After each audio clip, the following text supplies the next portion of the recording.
Salut à tous, bienvenue dans ma chaîne.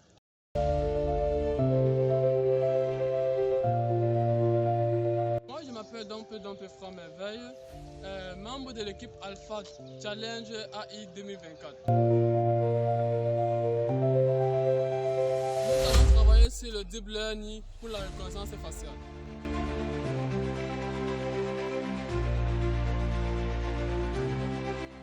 Qu'est-ce que c'est le Deep Learning?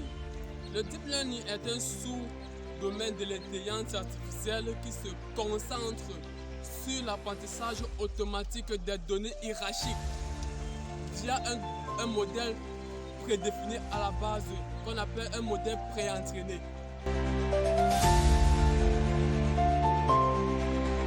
La principale problématique qui se pose dans le domaine du Deep Learning pour la reconnaissance faciale est celle de la confidentialité et la protection de la vie privée de chaque utilisateur.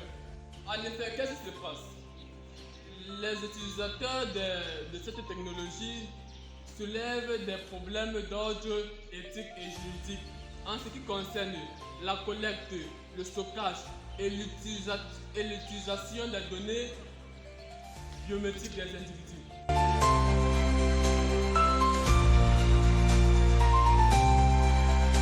Ainsi, les réseaux de neurones convolutifs, entre parenthèses, les CNN, sont les plus sollicités dans la réalisation et la conception des systèmes de reconnaissance faciale. Pourquoi? Parce qu'ils ont une grande capacité à extraire les caractères importants sur un visage. Il s'agit de quels caractères? La forme des yeux, la forme des narines ainsi que de la bouche. Là, le système va s'en foutre de la qualité de son vêtement et de la qualité de sa chevelure. Pour mettre en œuvre cette technologie de reconnaissance faciale, nous allons procéder en 6 étapes. La première étape va consister à définir les objectifs, puis collecter les données, procéder au pré-traitement de ces données collectées, faire un entraînement de l'algorithme, puis intégrer l'algorithme de la reconnaissance faciale dans le système et enfin procéder au test.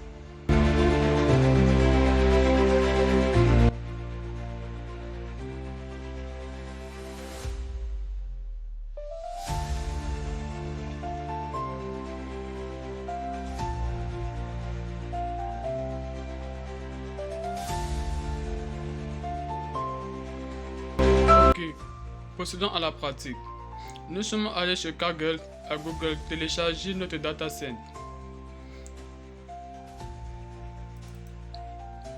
Ici, notre dataset est appelé PTNet Model.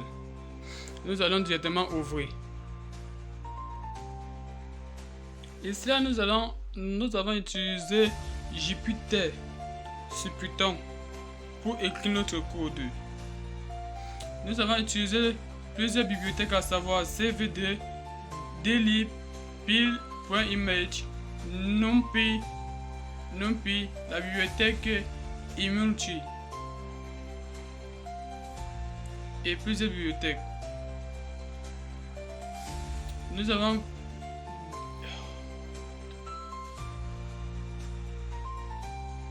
avons inséré notre dataset dans nos données de production. Dans ce menu paragraphe, ici là, nous avons mis nos images, Franck et Simon. Tout est là, mais par faute de connexion, nous n'avons pas assez de connexion pour télécharger nos bibliothèques.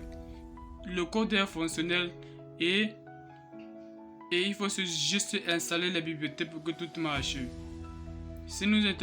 Voici le résultat. Vous voyez bien ici, si nous installons la bibliothèque import cvd, la bibliothèque dlib et la bibliothèque pit.image, là, notre code fonctionnera parfaitement et ça fonctionnera en direct, en temps réel, temps pour moi.